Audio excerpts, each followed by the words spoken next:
one of the most important things that women can do for our own health, which is keep our blood sugar steady. And so it's not just what we're eating, but making sure that we are really getting an adequate distribution and a good distribution of what are called macronutrients, so protein, fats, and carbs.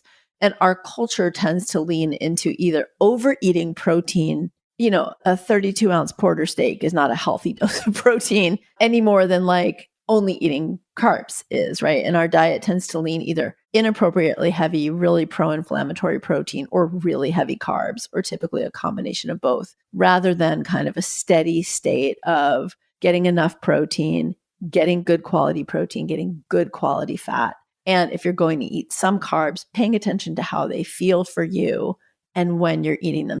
Hello and welcome to another episode. Today we are chatting about hormones and how to understand them better. We're talking about the hormone landscape and your cycle and PMS and the foods that can support us and the movements that can support us and sleep and circadian rhythm and everything in between. Today's conversation is going to be really great for any woman, really, truly, any woman on planet Earth. Our guest today is Aviva Romm, MD. She's a world-renowned midwife and herbalist who also happens to be a Yale-trained MD and board-certified family physician with specialties in integrative gynecology, obstetrics, and pediatrics. A longtime home birth pioneer and birth activist, Dr. Romm is keenly committed to patient empowerment and addressing health inequality. You can find out more from her by going to her website, avivaromm.com. On Instagram, she's Dr. Aviva Romm, and she also has a book called Hormone Intelligence. I will include all the links in the show notes today so you can check her out. Okay, let's get to today's interview. Hey, my name is Leanne Vogel. I'm fascinated with helping women navigate how to eat, move, and care for their bodies using a low-carb diet. I'm a small-town holistic nutritionist turned 3-time international best-selling author turned functional medicine practitioner, offering telemedicine services around the globe to women looking to better their health and stop second-guessing themselves. I'm here to teach you how to wade through the wellness noise to get to the good stuff that'll help you achieve your goals. We're supporting your low-carb life beyond the if it fits your macros conversation. Hormones, emotions, relationship to your body, workouts, letdowns, motivation, blood work, detoxing, metabolism. I'm providing the tools to put your motivation into action. Think of it like quality time with your bestie mixed with a little med school so you're empowered at your next doctor visit. Get ready to be challenged and encouraged while you learn about your body and how to care for it better. This is the Keto Diet Podcast.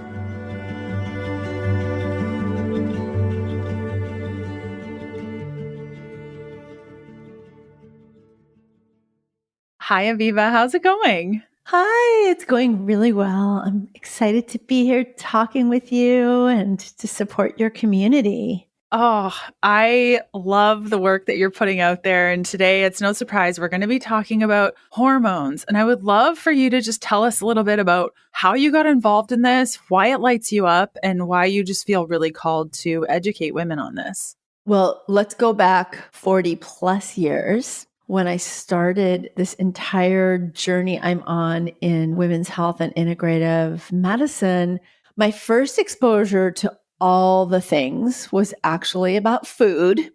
And it was about the intersection of food and food politics and food scarcity and environmental exposures that we get in our food and the chemical agricultural industry.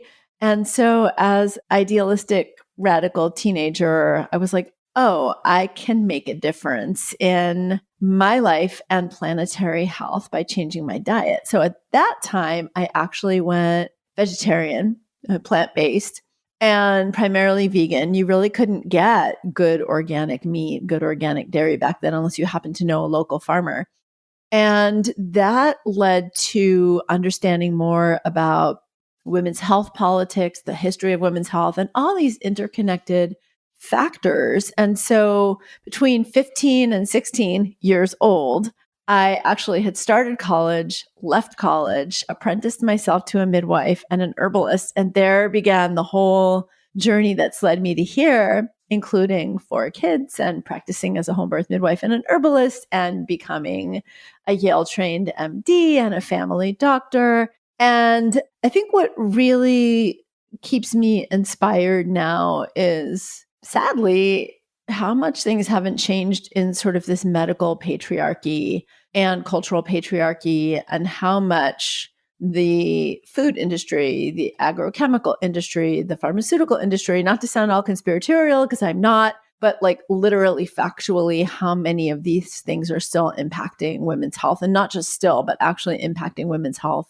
more than ever. We have more autoimmune diseases, more hormone conditions, more problems that women are struggling with. And still, like, the answers from the medical community are like, we don't know, or drugs or surgery. And so I would say what about that keeps me inspired is the stories I hear from women day after day of their struggles, but also the women who write me. I got an email last night from a woman in a little town in Italy. She's 24. And she said, I haven't had my period in 2 years. I got your book, Hormone Intelligence, not a plug for the book, just telling you the facts. And I started taking one of the herbs that you talked about in the book and making changes in my lifestyle, and my period started again. Or the story of the woman from Turkey who she and her sister-in-law had both been struggling with fertility problems for several years. Changed their lifestyle, changed their diet, started some basic supplementation, and both are pregnant. So it's that just really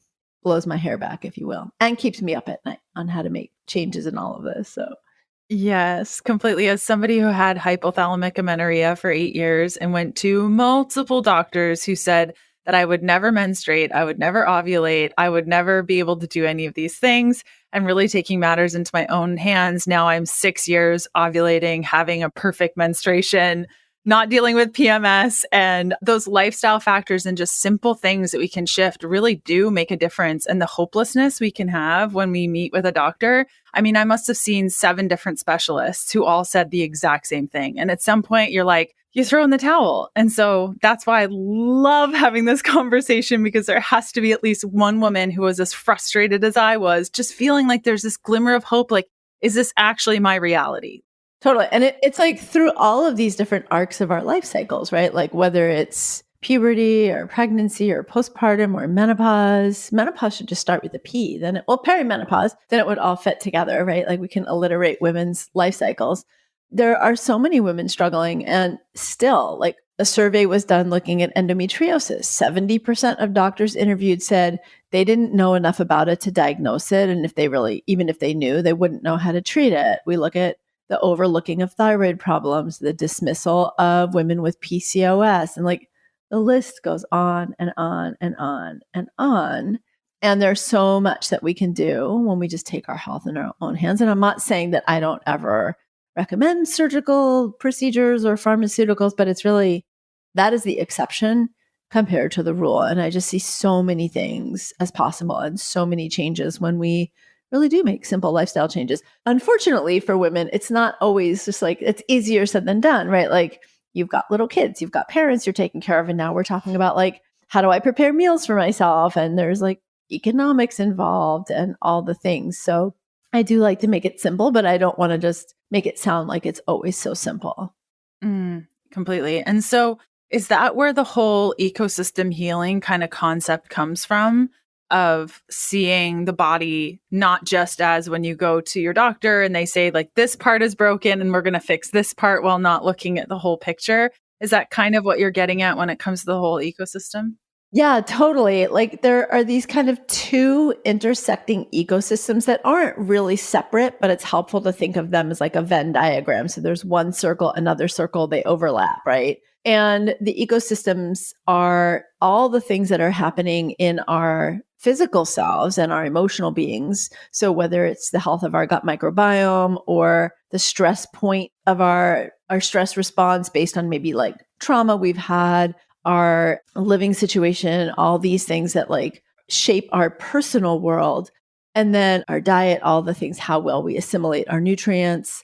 And then there's the external world, which is like the environmental chemicals we're exposed to, the food marketing and advertising we're exposed to, the food we're exposed to, the stress we're exposed to, racism, sexism, all the things that affect people depending on ageism, genderism, like depending on what your sort of wheelhouse is. And then those things intersect into the ecosystem that sort of shapes you and that you're living in. So when you're saying taking our health into our own hands, I would assume that that whole ecosystem healing has to contain the addressing of the diet, stress, trauma, other things you mentioned, like living situation, like everything combined into one big holistic piece that we're addressing.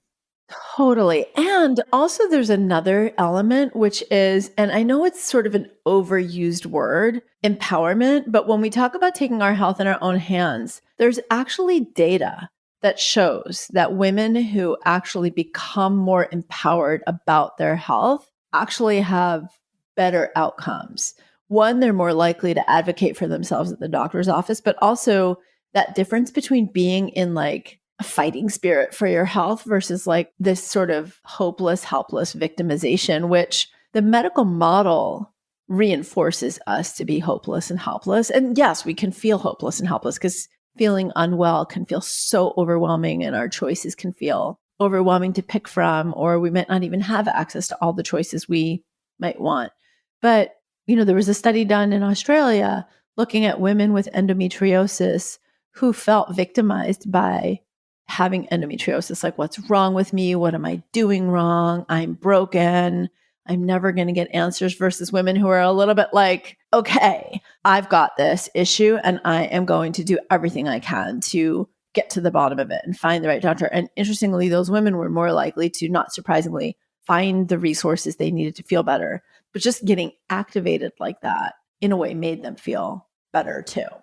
Mm-hmm. So when we're thinking about chatting about hormones, I'd love to kind of define like who would need to listen to this episode. And I think a really good way maybe to do this, and you might have other ideas, is to kind of go through the common symptoms that are hormonal symptoms that we just assume are totally normal, to kind of give us an idea of whether or not a conversation about hormones is where we need to spend our time today. Yeah, totally. So I think every woman should listen to this episode. One, because you're obviously a good interviewer. Thanks. But I think you're welcome. We're so undereducated about our bodies. Like most women can't identify most of their intimate body parts. Most women can't define their hormones. Most women go into perimenopause and menopause having no idea like what that is. So, I think it's important for all of us. My sort of bottom line with our hormone symptoms and knowing so I separate what I call signs and symptoms. So for example, let's say you are 3 days premenstrual and your boobs feel a little bigger, or maybe a tiny bit, fuller. And maybe you're kind of feeling like, yeah, I just as soon not go to that office party on Friday because I'm just going to be bleeding, or it's like tomorrow and I just really want to be home watching my favorite Netflix show. And you're wanting a little chocolate, right? Like those are signs. There's nothing wrong with any of that, right? It's like, they're just signs that you're going through some hormonal shifting and maybe you feel a little more internal, have a little bit of a craving because your, hormones are dropping, your blood sugars may be a little different. And you're just sort of like, yeah, not feeling the same perky thing I might feel when I'm ovulating. But there's nothing wrong with that, right? Like, there's nothing wrong. Now let's put that on steroids. Okay, I can't get out of bed to go to work today, let alone that party tomorrow night, because I feel like hell. I feel so depressed.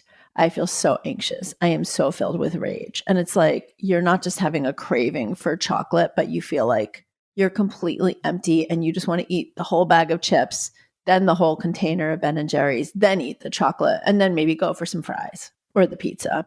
And your boobs aren't just aching a little bit, but they're like, you can't put your normal bra on, or your shirt, and you're thinking, I've got to take some ibuprofen, right? So we've got kind of like normal little body signals or signs that you're getting to your cycle versus like discomfort and a level of incapacitation and inability to do like your normal social or career things. And there's a spectrum in there, right? But I would say that like signs that our body or signals that our body is going through some changes that's normal. But when any symptoms you have are making you have to take a medication regularly or miss work or miss school or bail out on social events, not because you just don't feel like going, but because you just really can't get it together to go and you don't really want to be around other humans, or they're causing you physical or emotional or psychological or cognitive discomfort. That's very different. And that's where I would say help is needed, support is needed. And then kind of like you have to decide where on the spectrum you are. Now, to your question about what we've been taught to expect is just normal, heavy bleeding, skipping periods, irregular cycles, painful periods, PMS that does make us feel like crap, even if it's not completely incapacitating, premenstrual headaches, feeling like you do need to eat to the bottom of the bag of chips and then the fries and then the ice cream, we've just been taught to expect all of this is just how it's meant to be. Any pain, no, we're not supposed to be in pain. I mean, maybe when you're in labor, labor is pretty intense, but for the most part, there's no other time that you should normally be in pain. Painful sex. I would say low libido is more complicated because low libido can be a sign that your hormones are off or something is going on. But low libido could also just be like different people have different levels of sexual desire. That can be related to your partner, relationship, others, more complicated, having little kids and you just feel touched out. But yeah, anything that's sort of taking you out or getting more attention than it should because you're uncomfortable, none of that is normal. I love that definition. It almost sounds like soft experiences of little nudges versus being pushed off a cliff, like pretty epic. Yeah, I had some hot flashes when I went into menopause. And I didn't think, oh, this is abnormal. I have to take hormone replacement therapy. But if hot flashes were making me embarrassed to show up on podcasts because I'm sweating or keeping me up like 3, 4, 6, 8 times a night, and now I'm getting sleep deprivation, like that would be the difference to me. We know that we lose muscle as we age and that this loss massively affects our ability to function. Like I'm talking basic tasks here. Muscle is important for protecting our joints and also keeping our metabolism revving.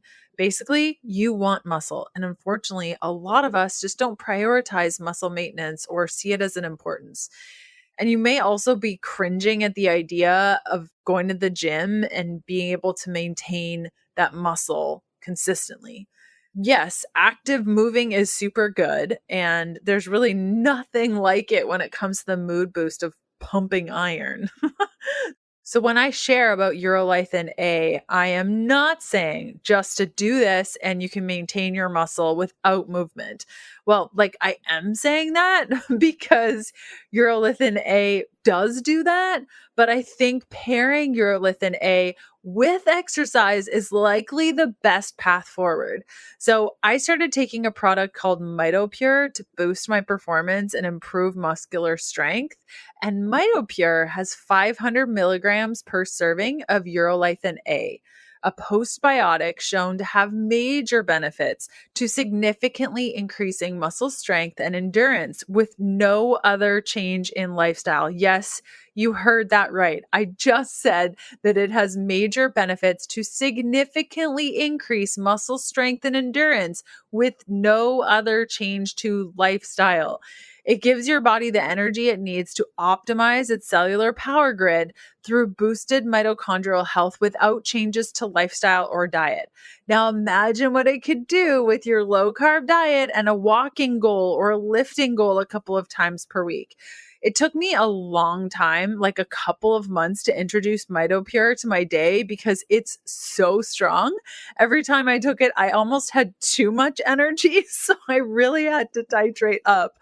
MitoPure is the first product to offer a precise dose of Urolithin A to upgrade mitochondrial function, increase cellular energy, and improve muscle strength and endurance.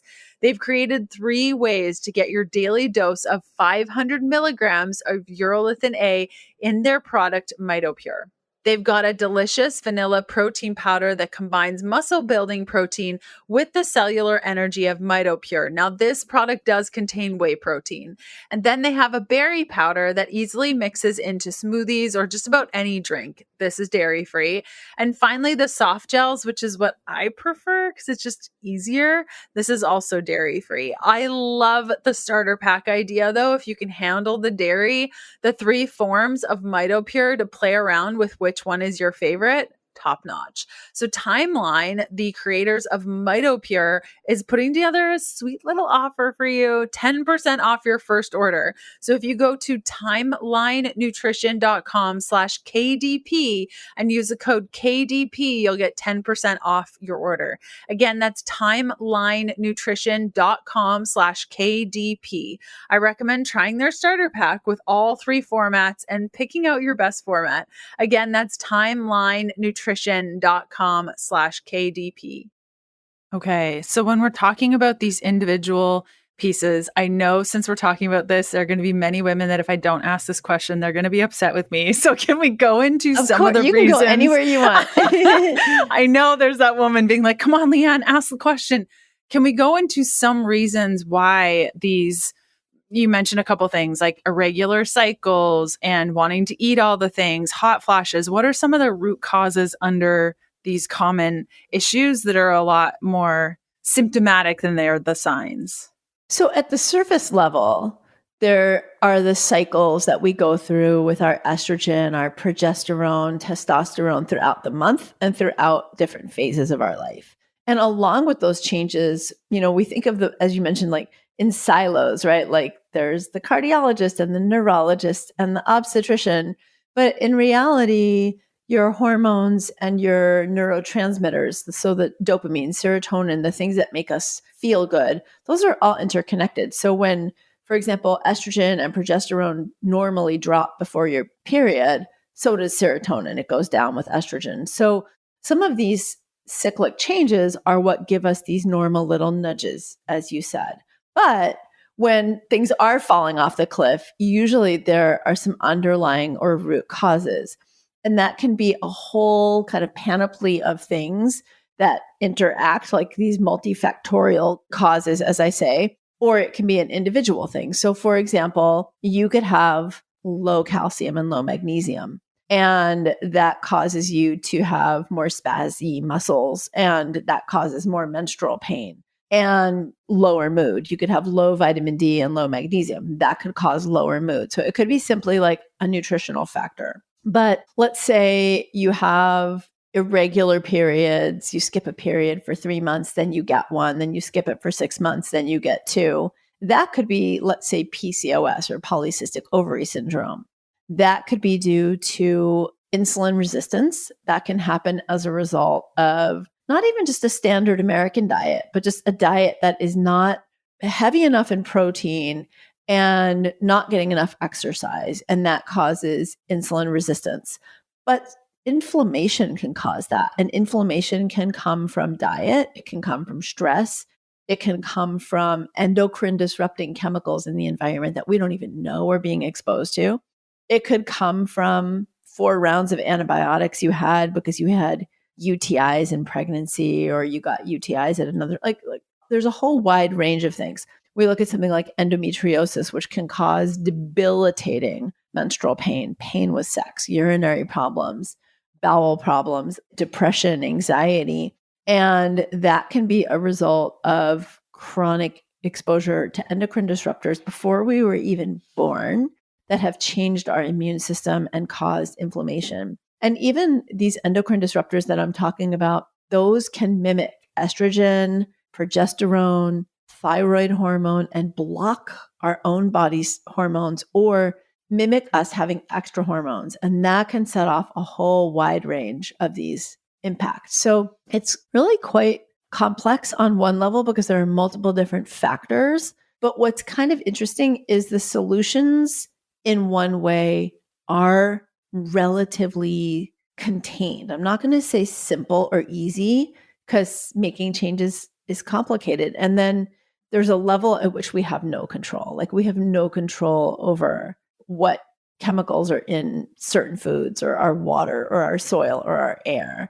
But we do have control over what cosmetics we use, what shampoo and soap we use, what household cleaners we use so that we can reduce our endocrine disruptors that way. We have control over what we're eating. And while certain things like going 100% organic may be cost prohibitive for most people, there's a lot we can do to reduce those environmental exposures. We can support our gut health by eating a wide variety of foods in our diet and getting some fermented foods. We can do our best to get better sleep and reduce our stress and all those things. So there's like a set sort of container of changes that we can make that actually impact pretty much all of those imbalances and disruptions and symptoms and conditions pretty straightforwardly. Yeah. So earlier when you spoke about hot flashes, you mentioned it sort of being a sign as an experience through menopause. But if you were sitting on this interview and you were sweating like crazy, then it becomes more of a symptom. So what are your thoughts when a woman goes to her maybe functional doctor and they instantly say hormone replacement therapy? What are your thoughts on that ecosystem situation?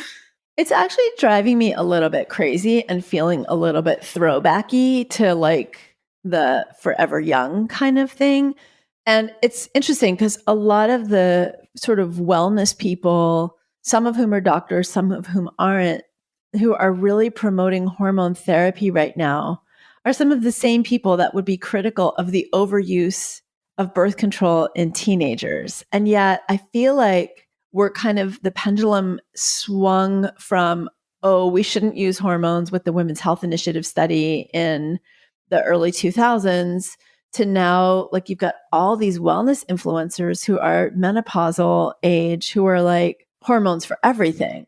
And the data is a little bit more gray area than that. First of all, I think there are a lot of ways that we can support our perimenopausal and menopausal health without using hormones.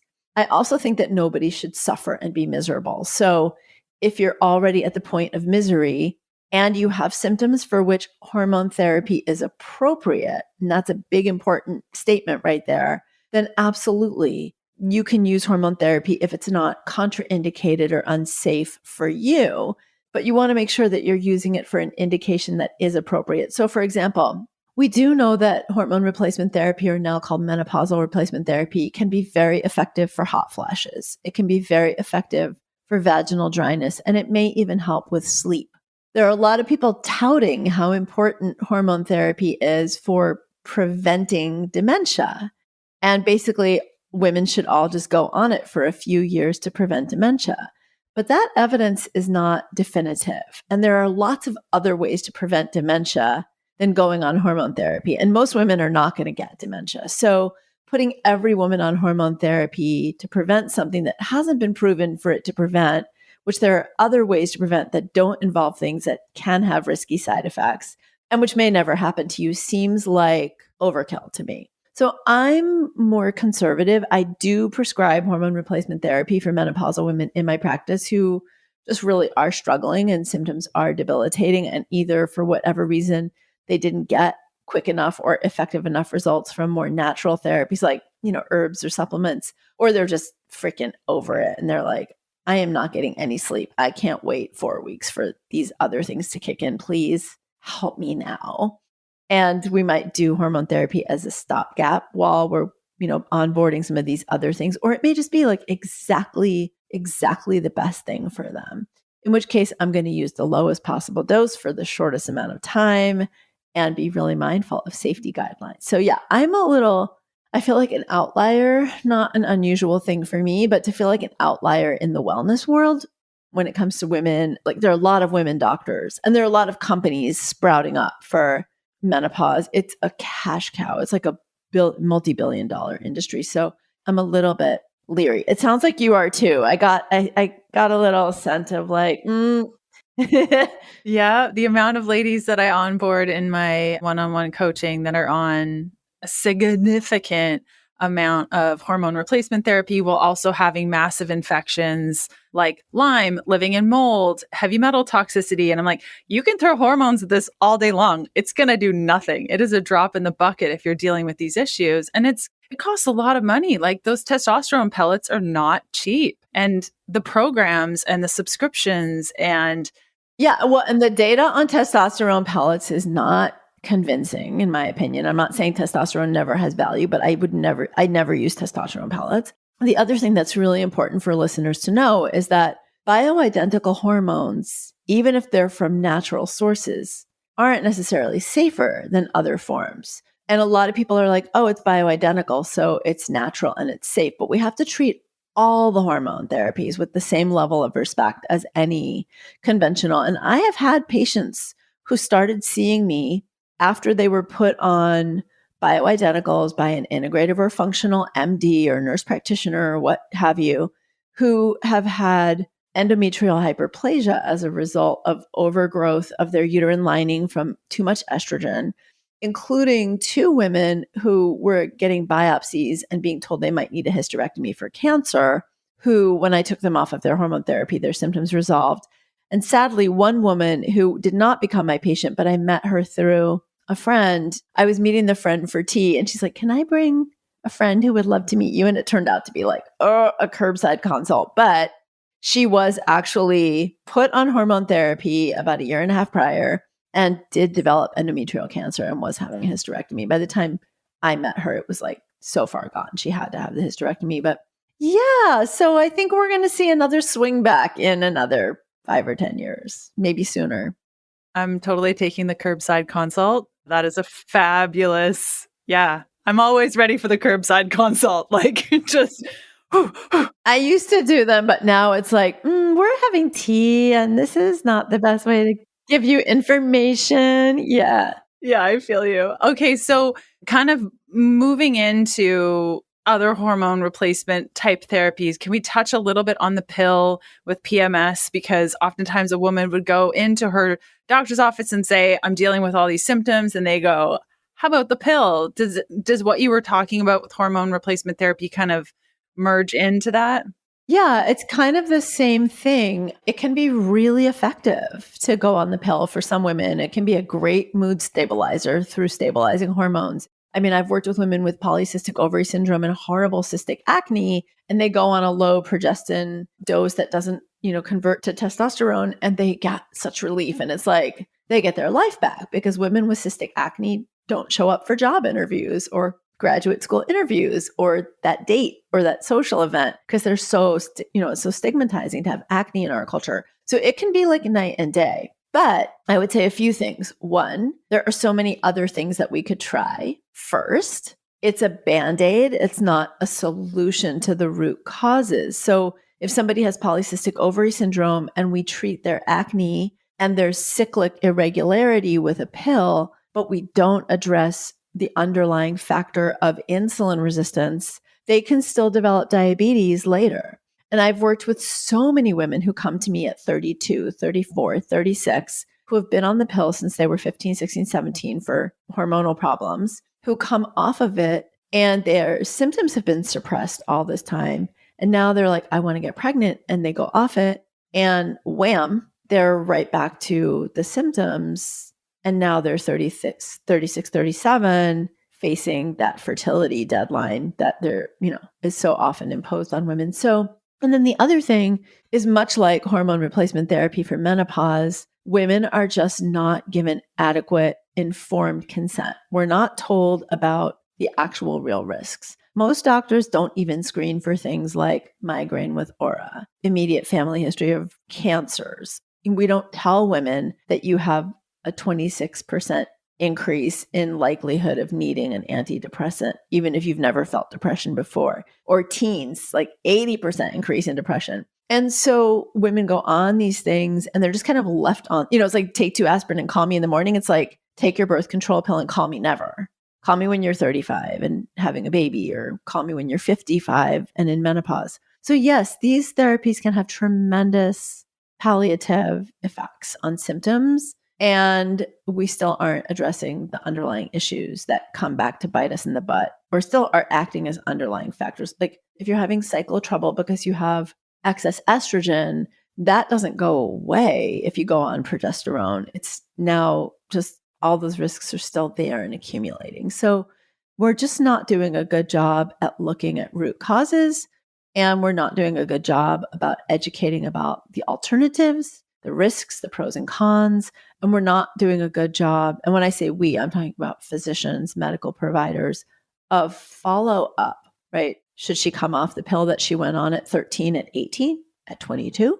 See if she still got the symptoms. Does she still need it? Or do we just sort of like say stay on it indefinitely because you want birth control anyway? So yes, I feel like we're so aligned in how we view things. I agree with you 100%. I think too, because you've mentioned root causes quite a few times, I know it can be frustrating for the woman who's listening, being like, one, I don't know my root cause. And two, my PMS is just so bad. My period is terrible. Like, what do I do right now? Do you have any advice for that individual? yeah, definitely. So first of all, I want to just emphasize that the term root cause, there are people out there who are really anti-integrative medicine who will say, oh, if somebody says root cause, run. Well, first of all, that's scientifically unsound. There is an entire body of medicine called exposome medicine. There is a department of exposome medicine at Columbia University Medical School. And this is exactly what we were talking about earlier, looking at the various factors that contribute to why we're having this increased rate of so many of these problems in women's health. And so at a core level, even if you're still going to go on the pill, or even if you're going to take doxycycline for your acne, or you're going to take a medication for your endometriosis, or metformin for your PCOS, even if you do those things, all the things that address healthier diet, better sleep, stress reduction, reducing environmental exposures, improving gut health, those are sort of core foundational things no matter what. And it's like no matter what kind of car you're going to drive, whether you're going to get on a plane, you just put your seatbelt on. Think of those things as putting your seatbelt on, essentially. Those are the core healthy lifestyle things: getting good exercise, being around people that make us laugh and make us feel connected. If you're really just not functioning and miserable right now, that could be a time to say, all right, I am going to go on the pill. I am going to take an antidepressant because I've been unable to get my life going for 3 weeks, 3 months, 3 years, and I'm just so down. Like, I need to do that. Or similarly, if PMS is taking you out of your life 3, 5, 7 days a month, migraines are taking you out, like, there's no good or bad in this, right? You have to do what helps you live your best life. And sometimes if you're so exhausted, so depressed, so uncomfortable, it's impossible. Like if you're fatigued and depressed and in pain, what are the chances you're going to batch cook yourself 4 chicken breasts on Friday or Sunday and like make a big salad and make a big pot of like great squash soup? It's like zero, right? Because you're going to want to watch Netflix and sleep and not do any of those things. So sometimes those things can be a catalyst to give yourself permission to use, but you have to know your risks. It doesn't exclude doing all the other things we talked about. And then ideally, you're finding someone you can work with, an integrative nurse practitioner, an integrative nutritionist, an integrative MD, or functional, who knows how to support you using supplements, botanicals, targeted nutritional and dietary therapies that are right for you while you're on those pharmaceuticals, and maybe how to bridge off of them. So then it becomes kind of working with the right person, people, or team, or having the right resources if you don't have access to those for whatever reason, your location, your finances. That's where podcasts like yours or a book like Hormone Intelligence, which is meant to be a comprehensive program that you can use, that I would give to my patient. But you're living in Wisconsin and don't have access to someone who can provide that for you directly. So I would say, yeah. And then figuring out, going deeper, there are so many subtle things that could be leaky gut. It could be SIBO. It could be histamine intolerance. It can be a whole host of more granular, subtle things that then, you've tried the more general things. You've gotten a book like mine, or you've done a program that should be trustworthy, and you've done all the things, and maybe you've had some improvement, or maybe not. And there's still things going on. And that's where the one-on-one can really be so important. So what I'm hearing you say is step one, get yourself to a place that you can at least make the chicken breast, walk. And if you're so very uncomfortable, you may need to use some form of medication for a time while you work on the root causes that are causing that uncomfort. Kind of get yourself to a comfy place, then start working under the hood so you can build yourself up so that ideally you can get off those things and be in a better place than when you started. Absolutely.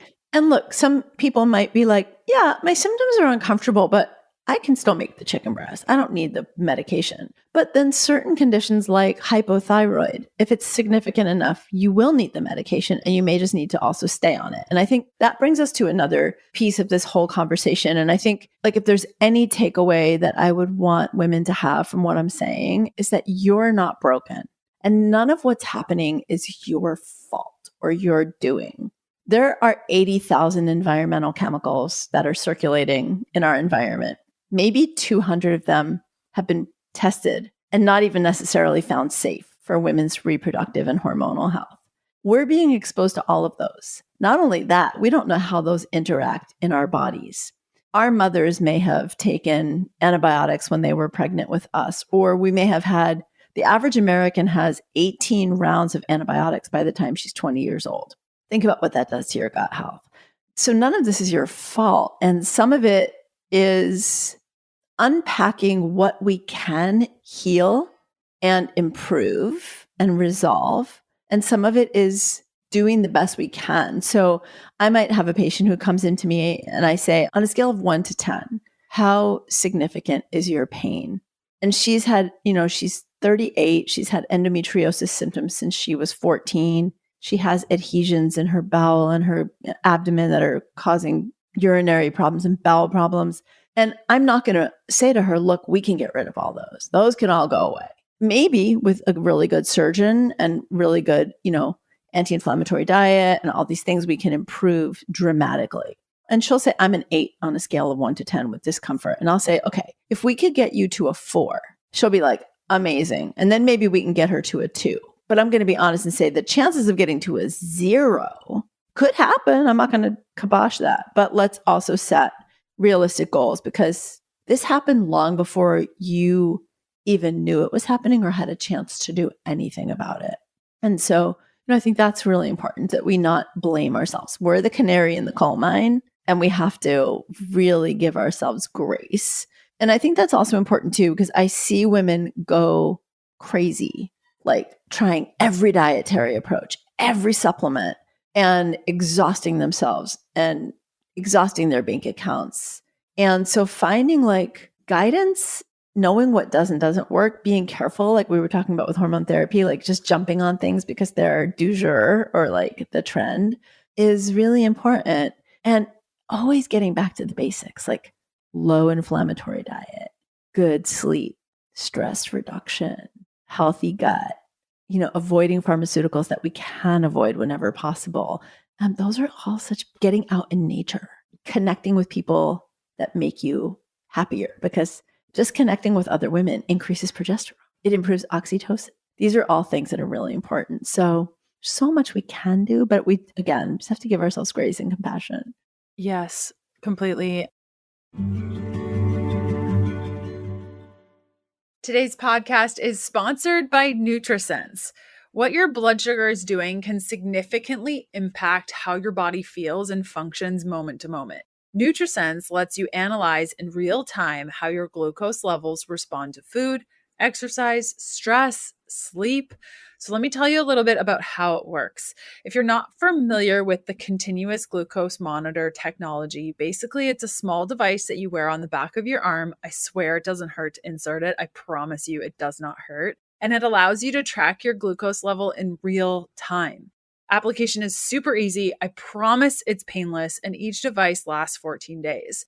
Then you use the NutriSense app to help you interpret the data. So if you wear a CGM alone, all you're going to get is a number, but it's going to be hard to interpret that number based on food and adjustments and movement. And the NutriSense app does all of this for you.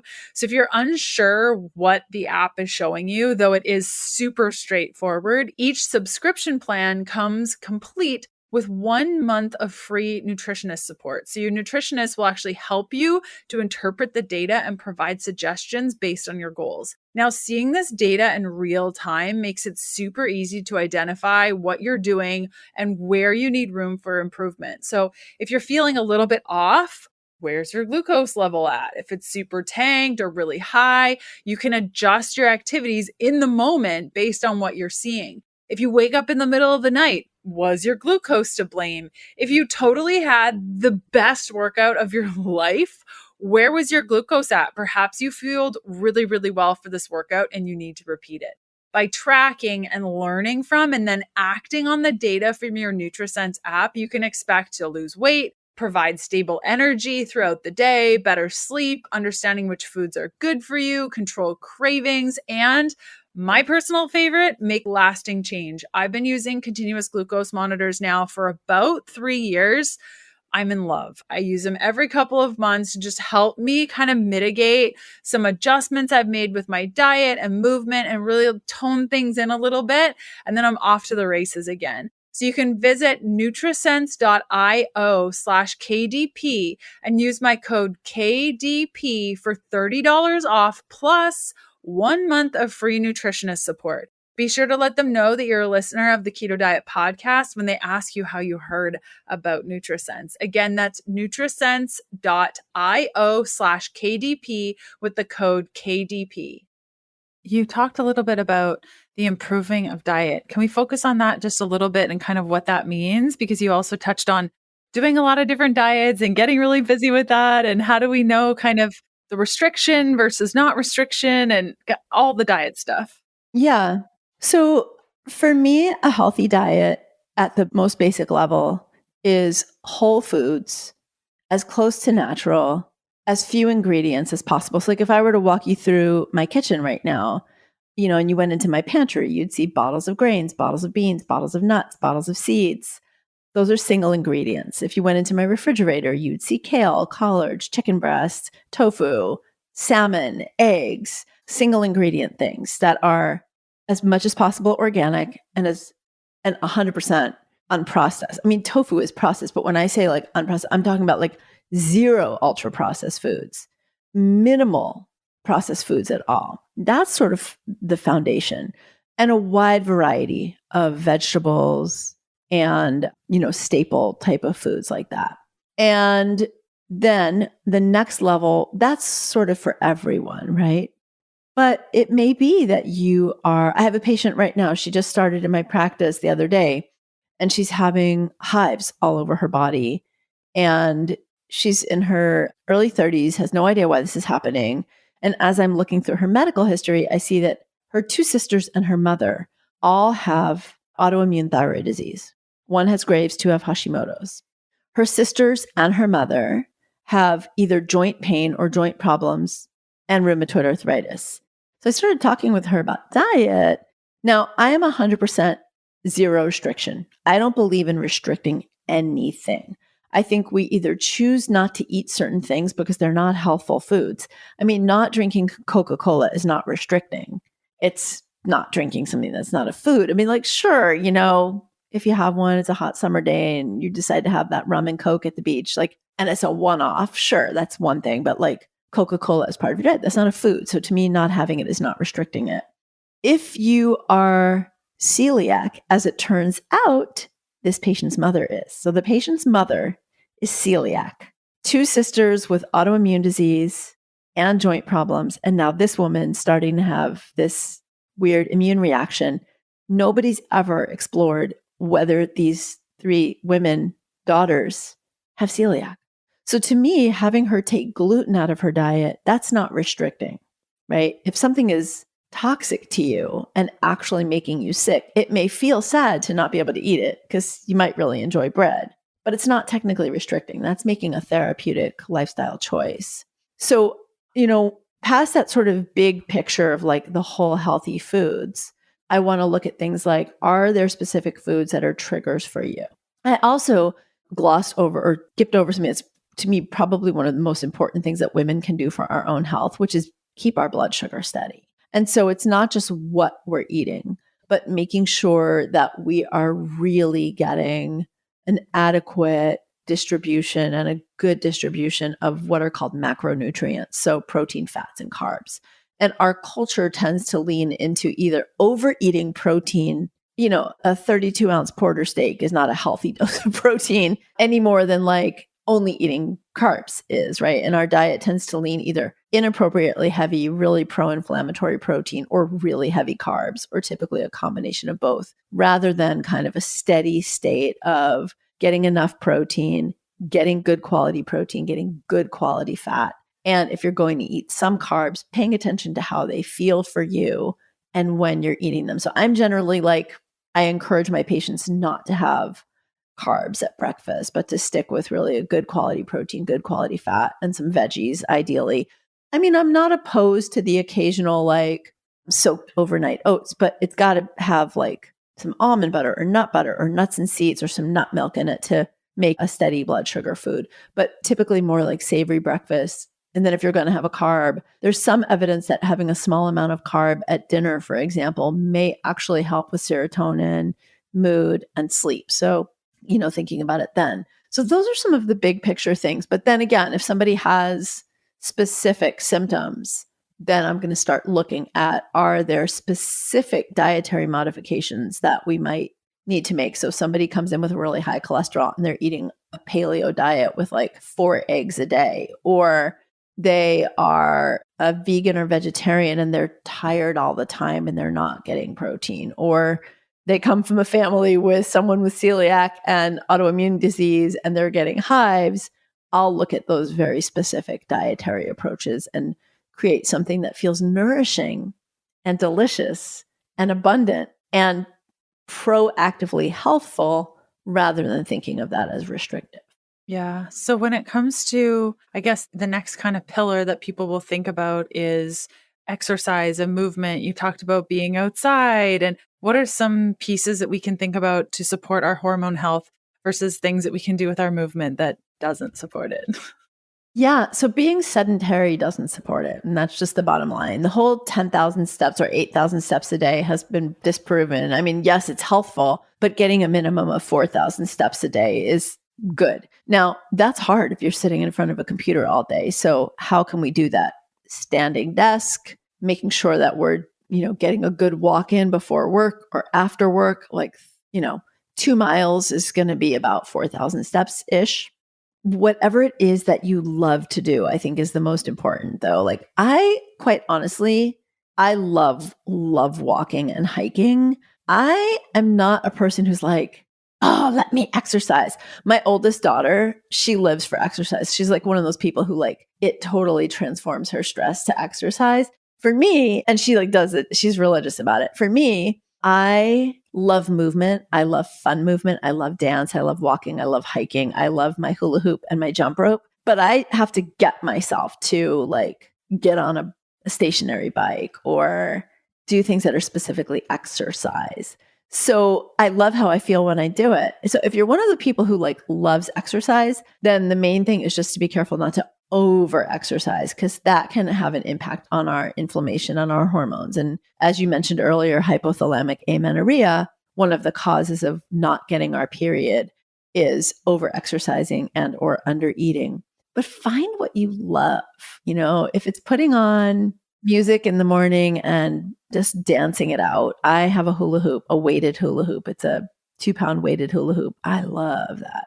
If it's, swimming, yoga, whatever it is, and then find a variety of things so that you're using different muscle groups and have some aspect of it be a little bit promoting cardio metabolic health. So like, getting your heart rate up a few times a week is really important. And then for women, and particularly as we get into perimenopause and menopause, bone strengthening is really important. So weight bearing exercise, walking, jumping rope. You can jump rope 5 minutes a day and get benefits from that, from weight bearing. And then actually using some free weights can be really good. Anything that builds your strength, anything that builds your core, and anything that builds your balance, particularly as we get into 40s and 50s and beyond.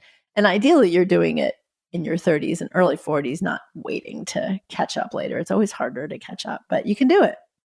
Yes, completely. And so I guess the other piece that you touched on a little bit that I just wanted to clarify was sleep and its effect on hormones, because we're go, go, go. We have the to-do lists, and the thing that gets cut often is either food prep or sleep time. So can we talk a little bit about the impacts of that? Definitely. Well, and the thing with sleep, it's like in Italy, they say, if mama ain't happy, ain't nobody happy. I actually had somebody, a young man in his 30s, say that about his mother when I was in Italy one time in Ravello. And I always think if sleep ain't happy, ain't nothing happy, right? If you're not sleeping well, that automatically increases your cortisol. That increases weight around our waist, which is inflammatory. But it also makes us tired, which makes us want the coffee and the sugar and the carbs, right? Like, that's our quick go-to energy. It increases inflammation. And inflammation, as I mentioned, even with the belly weight, but it can be more systemic inflammation. That can affect our moods, our physical comfort, and disrupt our hormones. When cortisol is jacked up, it affects our thyroid hormone, our estrogen, and our progesterone. So we can have irregular cycles, all kinds of things.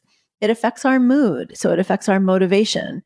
And if our motivation goes offline, there goes exercise, there goes the food prep.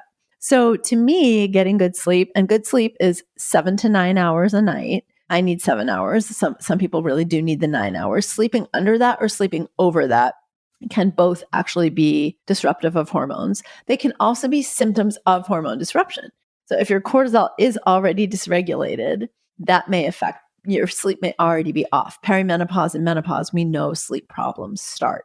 And so doing everything you can to sort of, and you mentioned like we're go, go, go all day. Like you can't just go, go, go all day, stay on your screens until 11 o'clock at night and then necessarily expect to get a great night's sleep. So think about winding down in the couple of hours before sleep, getting off of electronics in the hour before sleep. A Kindle might be fine, but I find that I don't have a Kindle, but I sometimes have read on my iPad at night and I feel like I'm still on my computer. It's like I'm still on a device. So getting off of devices, ideally, if you're not getting off of them because you're reading on one, use blue blocking glasses or use the dimming feature or both. And then doing everything you can to create your bedroom space, your sleeping space to be conducive to sleep. So cooler temperatures, ideally like 65 to 67 degrees would be great. And then covers as you need them or layers as you need them, making sure it's dark and soundproof as possible, keeping your phone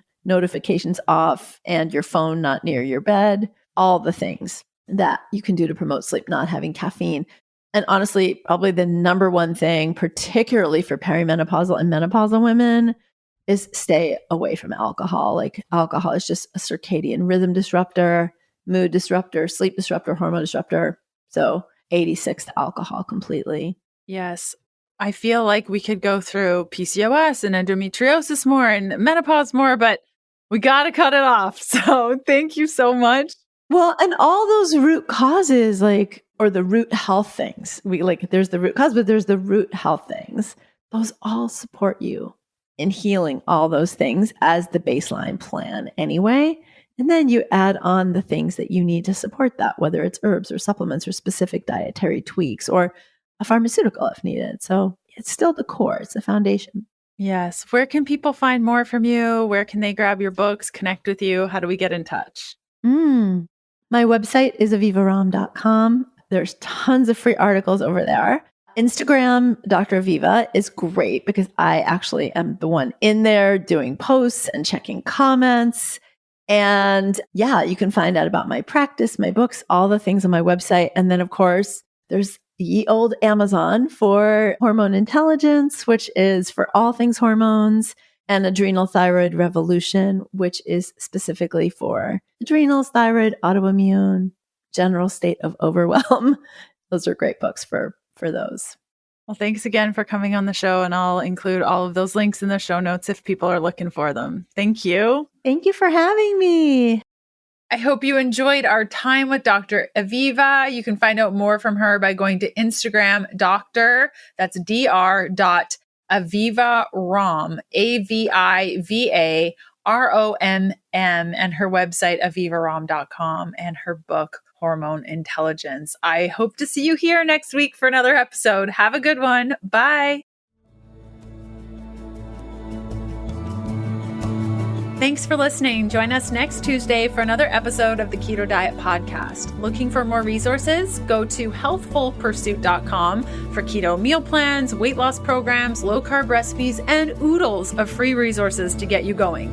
The Keto Diet Podcast, including show notes and links, provides information in respect to healthy living, recipes, nutrition, and diet, and is intended for informational purposes only. The information provided is not a substitute for medical advice, diagnosis, or treatment, nor is it to be construed as such. We cannot guarantee that the information provided on the Keto Diet Podcast reflects the most up-to-date medical research. Information is provided without any representation or warranties of any kind. Please consult a qualified health provider with any questions you may have regarding your health and nutrition program.